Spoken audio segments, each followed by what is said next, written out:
Hi everyone, welcome to Sham institute. Daily current అఫైర్స్లో భాగంగా ఈరోజు ఉన్నటువంటి ఇంపార్టెంట్ కరెంట్ అఫైర్స్ ఏమన్నా ఒకసారి చూద్దాము.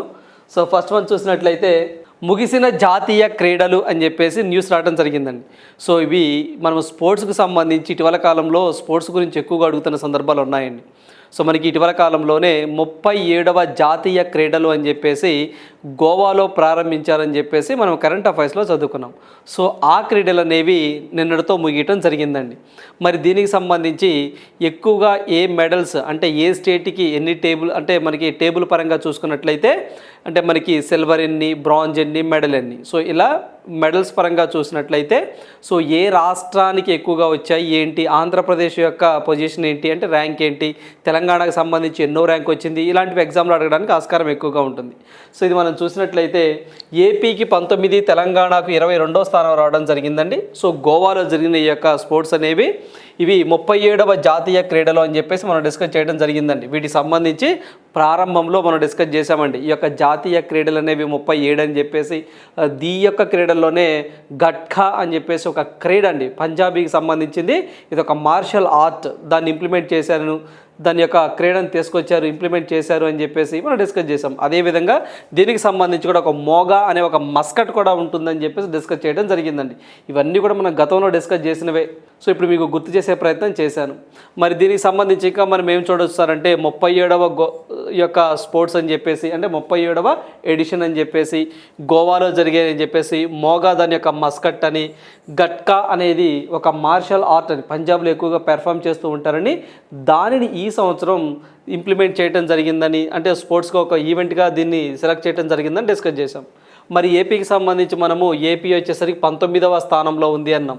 మరి 19వ స్థానంలో అంటే ఏపీకి ఎన్ని స్వర్ణాలు వచ్చాయి? గోల్డ్ 7 వచ్చాయండి, సిల్వర్ 5 వచ్చాయి, బ్రాంజ్ 15 వచ్చాయి. మొత్తం కలిపితే 27 మెడల్ రావడం జరిగిందండి. సో దీనివల్ల 19వ స్థానంలో ఉంది ఆంధ్రప్రదేశ్.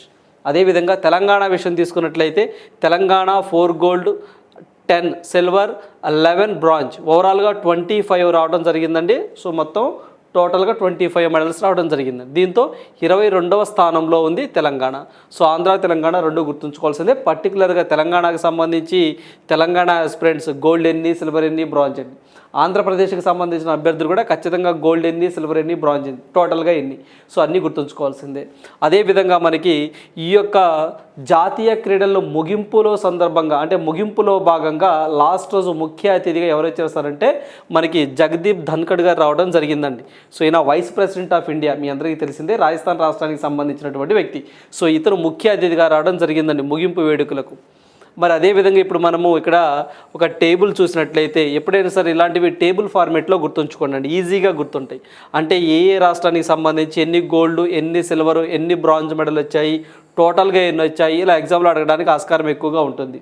సో ఇది మనం చూసినట్లయితే మహారాష్ట్ర అండి టోటల్గా 228 మెడల్స్ విన్ అవ్వడం జరిగిందండి. మరి వాటిల్లో సిల్వర్ ఎన్ని, గోల్డ్ ఎన్ని, బ్రాంజ్ ఎన్ని, ఇలా కూడా గుర్తుంచుకుంటే టోటల్గా 80 గోల్డ్, 69 సిల్వరు, 79 బ్రాంజ్ రావడం జరిగిందండి.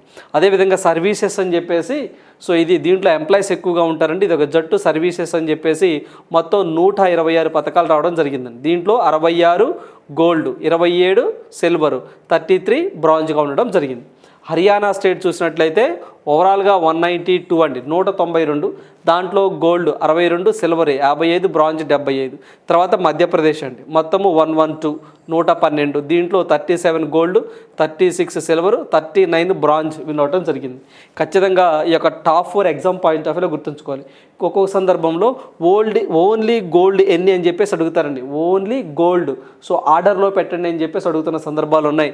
అంటే Maharashtra gold, services gold, Haryana gold, Madhya Pradesh gold, అంటే ఆ విభాగంలో ఎన్ని సాధించాయి ఇలా అడుగుతారండి.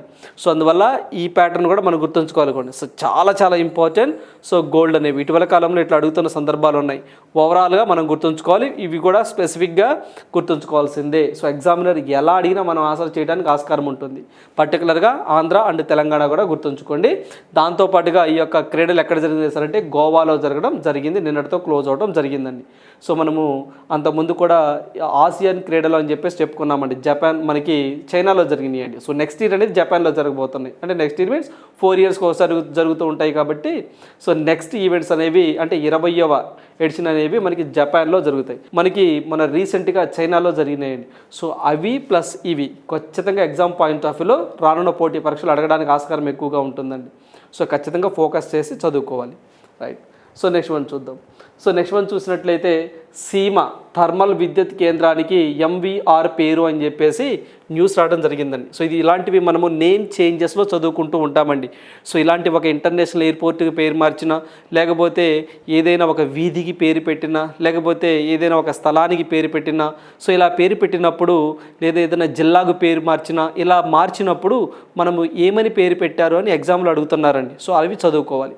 మరి దీనికి సంబంధించి చూసినట్లయితే మనకి ఏదైతే రాయలసీమలో అండి, so Rayalaseema thermal power plant అని చెప్పేసి ఉండేదండి. దానికి ఇప్పుడు ఏదైతే మనకి కార్మిక నేత అండి డాక్టర్ ఎంవి రమణారెడ్డి గారు అని చెప్పేసి, so MV Ramana Reddy Rayalaseema thermal power plant అని చెప్పేసి పూర్తిగా పిలవాలి అని చెప్పేసి మనకి రాష్ట్ర ప్రభుత్వం ఉత్తర్వులు జారీ చేయడం జరిగిందండి. సో అంతకుముందు మనము ఏదైతే మనకి థర్మల్ విద్యుత్ కేంద్రం రాయలసీమ థర్మల్ విద్యుత్ కేంద్రం, దీనికి ఏమని పేరు మార్చేస్తారంటే doctor MV Ramana Reddy Rayalaseema thermal power ప్లాంట్గా పేరు మార్చడం జరిగింది. సో గుర్తుంచుకోండి, ఎగ్జామ్ పాయింట్ ఆఫ్ అడగడానికి ఆస్కారం ఎక్కువగా ఉంటుంది.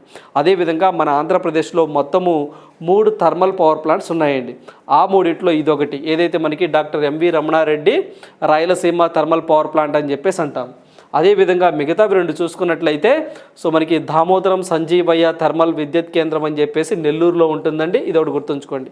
అదేవిధంగా మనకి నార్ల తాతారావు విద్యుత్ కేంద్రం అని చెప్పేసి విజయవాడ దగ్గరలో ఇబ్రహీంపట్నం అని చెప్పేసి ఉంటుంది, అక్కడ ఉంటుంది. ఈ 3 మన రాష్ట్రంలో థర్మల్ విద్యుత్ కేంద్రాలు. సో వాటి పేర్లు గుర్తుంచుకోండి. అదేవిధంగా ఇక్కడ మనము ఎంవి రమణారెడ్డి గారు అని చెప్పేసి అన్నామండి. ఇతను రాయలసీమ ప్రాంతానికి సంబంధించిన వ్యక్తి అండి. అదేవిధంగా ఇతను రాయలసీమ కన్నీటి గాథ అనే పుస్తకాన్ని 1985లో రాశారండి. సో ఆ యొక్క పుస్తకంలో రాయలసీమలో ఉన్నటువంటి పరిస్థితులు ఏంటి, కరువు గల కారణాలు ఏంటి, వాటి పరిస్థితి ఏంటి అని చెప్పేసి, అక్కడ ఉన్నటువంటి పరిస్థితి ఏంటి అని చెప్పేసి ప్రజలకు అర్థమయ్యే విధంలో ఈ రాయలసీమ కన్నీటి గాథ అనే పుస్తకంలో ఇతను వివరించడం జరిగింది. సో అదొకటి గుర్తుంచుకోండి. అదేవిధంగా ఈ యొక్క విద్యుత్ కేంద్రం యొక్క సామర్థ్యం ఎంత సార్ అంటే 1600 మెగావాట్లుగా ఉంది ఈ యొక్క doctor MV Ramana Reddy Rayalaseema thermal power plant అని చెప్పేసి గుర్తుంచుకోండి. వాటి యొక్క సామర్థ్యం అండి ఇది. దాంతోపాటుగా ఈ 2 పేర్లు కూడా గుర్తుంచుకోండి. అదేవిధంగా ఇటీవల కాలంలో మన ఆంధ్రప్రదేశ్లో పేరు మార్పులు చూసినట్లయితే అంటే కొన్ని పేరు మార్చారండి. మనకి రీసెంట్గా విజయవాడలో బందర్ రోడ్లో మనకి డాక్టర్ ఎన్టీఆర్ హెల్త్ యూనివర్సిటీ అని చెప్పేసి ఉండేదండి. దానికి డాక్టర్ వైఎస్ఆర్ హెల్త్ యూనివర్సిటీ అని చెప్పేసి పేరు మార్చారు. విశాఖపట్నంలో వ్యూ పాయింట్ అని చెప్పేసి పర్యాటకులను ఆకర్షిస్తూ ఉంటుందండి. సో ఆ ప్రాంతానికి డాక్టర్ వైఎస్ఆర్ వ్యూ పాయింట్ అని చెప్పేసి పేరు పెట్టడం జరిగింది.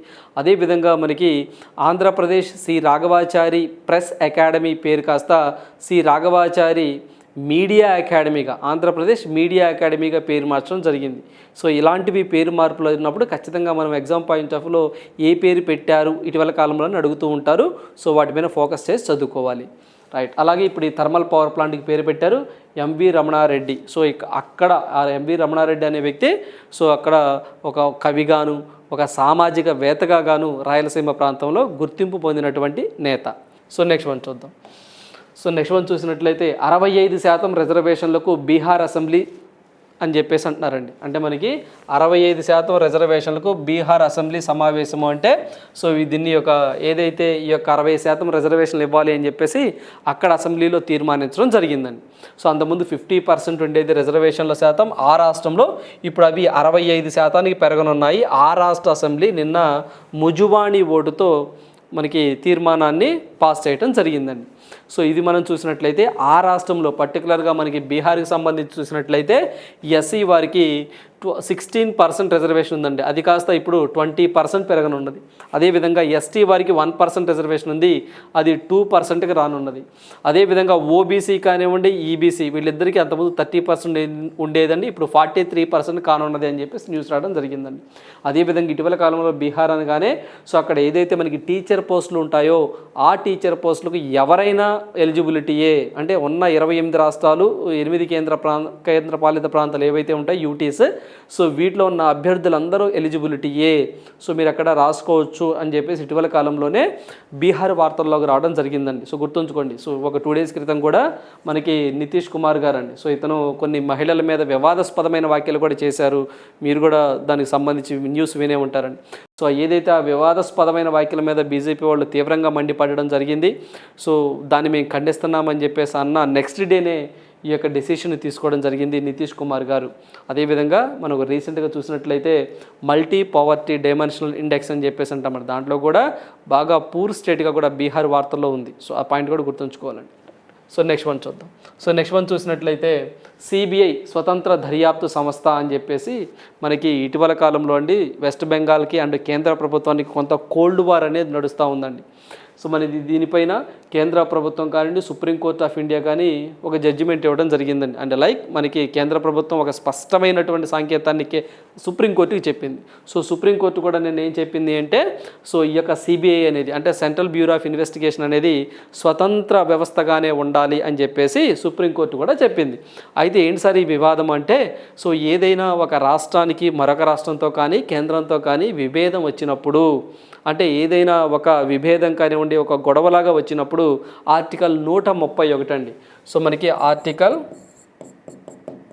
131 ఏం చెప్తుంది అంటే నేరుగా సుప్రీంకోర్టుని ఆశ్రయించవచ్చు అని చెప్పి చెప్తుందండి. సో అదేనండి వెస్ట్ బెంగాల్ విషయంలో కూడా ఏం జరిగిందంటే, సో వెస్ట్ బెంగాల్ ప్రభుత్వం ఏమంటుంది, మా యొక్క పర్మిషన్ లేకుండా సిబిఐ అనేది మా రాష్ట్రంలోనికి వచ్చి కేసులు పెడుతుంది, అంటే కేసుల మీద దర్యాప్తు చేస్తుంది, మా రాష్ట్రం మేము అనుమతి ఇవ్వాలి కదా, అనుమతి ఇవ్వకుండా ఇది ఎలా చేస్తుంది అని చెప్పేసి చెప్తా ఉన్నారు. అయితే దీని మీద ఏం జరిగింది అంటే, ఇది కేంద్ర ప్రభుత్వం ఇలా ప్రాపగేట్ చేస్తుందని చెప్పేసి వెస్ట్ బెంగాల్ వాళ్ళు కేంద్రం మీద కేసు వేయడం జరిగిందండి. సో ఏ ఆర్టికల్ ప్రకారం, ఆర్టికల్ 131 ప్రకారం కేసు వేయడం జరిగింది. దీనికి కేంద్ర ప్రభుత్వం ఏం చెప్పింది అంటే, సుప్రీంకోర్టుకి ఏమైనా ఎక్స్ప్లెనేషన్ ఇచ్చింది అంటే, సో అదనేది చట్టబద్ధమైనటువంటి ఇండిపెండెంట్ బాడీ అండి, అదొక స్వతంత్ర వ్యవస్థ, సో దాన్ని మేము ఏమీ ప్రాపగేట్ చేయటం లేదు, తన పని తను చేసుకుపోతుంది అని చెప్పేసి కేంద్ర ప్రభుత్వం చెప్పింది.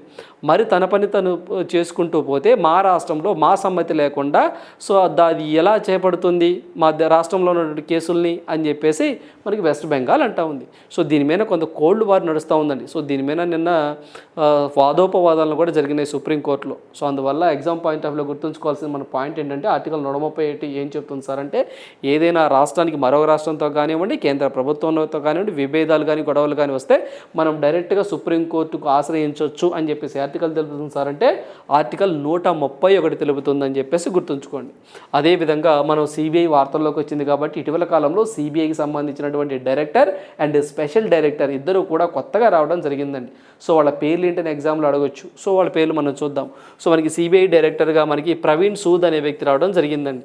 అదేవిధంగా స్పెషల్ డైరెక్టర్ అని చెప్పేసి కూడా ఒక వ్యక్తి ఉంటారండి. ఆయన ఎవరు సార్ అంటే ప్రవీణ్ సిన్హా అని చెప్పేసి రావడం జరిగిందండి. గుర్తుంచుకోండి, ఇద్దరు కూడా పేర్లు దగ్గరగా ఉన్నాయి. డైరెక్టర్ అయితే మాత్రము ప్రవీణ్ సూద్ అంటాము, స్పెషల్ డైరెక్టర్ అయితే మాత్రము ప్రవీణ్ సిన్హా అనే వ్యక్తి అంటాము. సో అదేవిధంగా ఈ సిబిఐ అనేది ఏ మినిస్ట్రీ కింద పనిచేస్తుంది సార్ అంటే, ఇన్ జనరల్గా కూడా మనకి CBI central bureau of investigation అనేది స్వతంత్ర వ్యవస్థే, కాకపోతే కొంత రెగ్యులేషన్ అనేది ఉంటుందని చెప్పేసి మినిస్ట్రీ ఆఫ్ హోమ్ అఫైర్స్ అని చెప్పి చెప్పుకోవచ్చు అండి. So ministry of home affairs. అదేవిధంగా మనకి ఇంటెలిజెన్స్ బ్యూరో అని చెప్పేసి ఉంటుందండి, ఐబీ, అది కూడా మినిస్ట్రీ ఆఫ్ హోమ్ అఫైర్స్ కిందే పనిచేస్తుంది. సో మనకి మినిస్ట్రీ ఆఫ్ హోమ్ అఫైర్స్ కింద పనిచేస్తుంది. సో ఇది ఇండిపెండెంట్గా పనిచేస్తుంది, బట్ కొంత వెసులుబాటు అండి, కొంతవరకు మాత్రం ఒక జస్ట్ మానిటరింగ్ లాగా ఉంటుంది అంతే తప్ప స్వతంత్ర వ్యవస్థే. అదేవిధంగా ఈ సిబిఐ అనేది 1963లో సో ఏర్పడటం జరిగింది. సో దీనికి యొక్క హెడ్ క్వార్టర్ ఎక్కడ సార్ అంటే ఢిల్లీలో ఉంది అని చెప్పేసి గుర్తుంచుకోండి.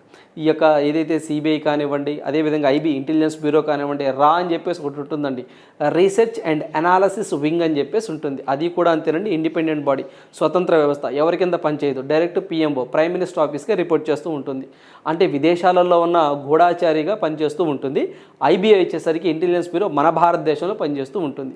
సో ఇది మన సిబిఐ అనేది సెంట్రల్ బ్యూరో ఆఫ్ ఇన్వెస్టిగేషన్ అనేది. సో ఇది కూడా ఏవైతే మనకి పెద్ద మనీ లాండరింగ్ కానివ్వండి, క్రైమ్స్ కానివ్వండి, సో ఇలాంటి వాటిలో దర్యాప్తు చేస్తూ ఉంటుందన్నమాట. సో నెక్స్ట్ వన్ చూద్దాం. సో నెక్స్ట్ వన్ చూసినట్లయితే విద్యుత్ ఎయిర్ ట్యాక్సీ వచ్చేస్తుంది అని చెప్పేసి న్యూస్ రావడం జరిగిందండి. సో ఫ్యూచర్లో కూడా ఇదిగోండి మీరు ఇటు పిక్లో చూస్తున్నారు, రోడ్ల మీద నడిచేవి కాకుండా ఇలా గాలిలో ఎగిరే ట్యాక్సీస్ రాబోతున్నాయని చెప్పేసి మనకి న్యూస్ రావడం జరిగిందండి. ఎవరు సార్ దీన్ని అంటే 2026లో తీసుకొస్తున్నారండి, ఇంకా రాలేదు, 2026లో ఆవిష్కరిస్తాము అని చెప్పేసి ఇంటర్ గ్లోబల్ వాళ్ళు చెప్పడం జరిగిందండి. సో ఇంటర్ గ్లోబల్ వాళ్ళు చెప్పడం జరిగింది. సో అదేవిధంగా ఆర్చర్ ఏవియేషన్తో కలిసి తీసుకున్న ఇంటర్ గ్లోబ్ అంటే ఈ నిర్ణయాన్ని తీసుకుందని చెప్పి చెప్తున్నారు. సో ఇక్కడ మనకి ఇంటర్ గ్లోబ్ అనేది మన భారతదేశానికి సంబంధించినటువంటి కంపెనీ అండి. సో ఇది మన భారతదేశానికి సంబంధించింది. ఇక్కడ మనకి ఆర్చర్ ఏవియేషన్ అనేది అమెరికాకు సంబంధించినటువంటి కంపెనీ. సో వీళ్ళిద్దరు భాగస్వామ్యంతో తొలుత దీనిని ఢిల్లీలోని కన్నాట్ అనే ప్లేస్ నుంచి హర్యానాలో ఉన్నటువంటి గురుగ్రామ్కు సో ఈ మధ్యలో సేవలు అందిస్తాము అని చెప్పేసి చెప్తా ఉన్నారు. సో ఇప్పుడు కాదండి, 2026లో ఆ టైంలో మామూలుగా ఈ రెండు ప్రాంతాలకు దగ్గరగా అయితే మనకి ప్రయాణం వచ్చేసరికి 90 నిమిషాల దాకా ఉంటుందట. సో ఈ యొక్క ఎయిర్ ట్యాక్సీలు అయితే మాత్రము 7 to 10 minutesలో వెళ్ళొచ్చు అని చెప్పి చెప్తా ఉన్నారు. చూడండి ఎంత టైం సేవ్ అయిందో. సో ఇలా రాబోతుందని చెప్పేసి న్యూస్ రావడం జరిగిందండి. ఎవరు సార్ అంటే ఇంటర్ గ్లోబ్ అని చెప్పేసి గుర్తుంచుకోండి. Inter globe and Archer aviation భాగస్వామ్యంతో. సో నెక్స్ట్ వన్ చూద్దాం. సో నెక్స్ట్ వన్ చూసినట్లయితే 12 GST సేవా కేంద్ర Gujarat finance minister Nirmala Sitharaman launch 12 GST సేవా కేంద్రాస్ ఇన్ వాపి. సో మనకి ఈ యొక్క వాపి అనే ప్రదేశం అనేది మనకి గుజరాత్లో ఉంటుందండి. సో గుజరాత్లో నిన్న నిర్మలా సీతారామన్ గారండి, సో ఈమె ఫైనాన్స్ మినిస్టర్గా ఉన్నారు.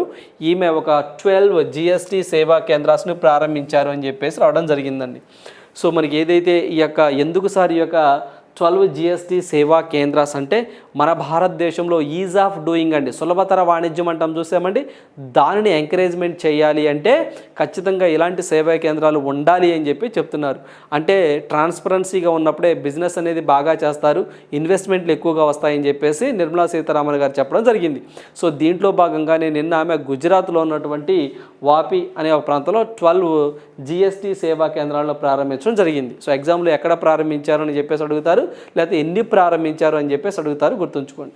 మరి వీటితో పాటుగా సో దీని ఎయిమ్ ఏంటి సార్ అంటే ఈ యొక్క ఏదైతే మనకి 12 GST సేవా కేంద్రాస్ ఇలాంటివి పెట్టడానికి గల కారణం అంటే ఎందుకు సార్ అంటే మనకి to help increase the is of doing business in India. So మనకి ఈజ్ ఆఫ్ డూయింగ్ సులభతర వాణిజ్యాన్ని పెంచడం కొరకు దీన్ని ఏర్పాటు చేసామన్నారు. అదేవిధంగా మనం కరెంట్ అఫైర్స్లో చదువుకున్నామండి.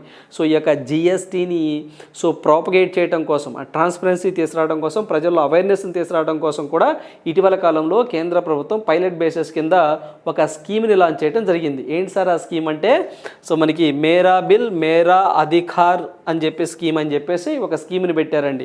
మేరా బిల్ మేరా అధికార్ అని చెప్పేసి ఒక స్కీమ్ని పెట్టారు. ఈ స్కీమ్లో భాగంగా ఎవరైతే GST అంటే GST ఒక బిల్లుని పే చేసిన తర్వాత GST ఇన్వాయిస్ ఉంటుంది చూసారా, దాని యొక్క వాల్యూ అనేది 200 రూపీస్ ఉండాలండి. సో అలా ఉన్న ఏవైతే ఇన్వాయిసెస్ ఉంటాయో అవన్నీ కూడా ఈ యొక్క మేరా బిల్ మేరా అధికారి యాప్లో కానీ మనం అప్లోడ్ చేస్తే లక్కీ డ్రా ద్వారా అంటే మనకి లక్కీ డ్రా ద్వారా కొంతమంది వ్యక్తులని సెలెక్ట్ చేసి క్యాష్ ప్రైజ్ కూడా ఇస్తాము అని చెప్పేసి కేంద్ర ప్రభుత్వం ఇటీవల కాలంలో ప్రారంభించడం జరిగిందండి. మినిమం 10 లక్షలు, మ్యాక్సిమం ₹1 కోటి వరకు ఇస్తాము అని చెప్పేసి కేంద్ర ప్రభుత్వం చెప్పింది. సో దానికి సంబంధించినటువంటి ఈ యొక్క అంశం కూడా నిన్న నిర్మలా సీతారామన్ గారు చేయడం జరిగింది. కొంతమందికి ఇలా అమౌంట్ ఇవ్వడం జరిగింది అని చెప్పేసి కూడా మనం గుర్తుంచుకోవాలి. అదేవిధంగా GST అని కానీ మీ అందరికీ తెలిసిందేనండి.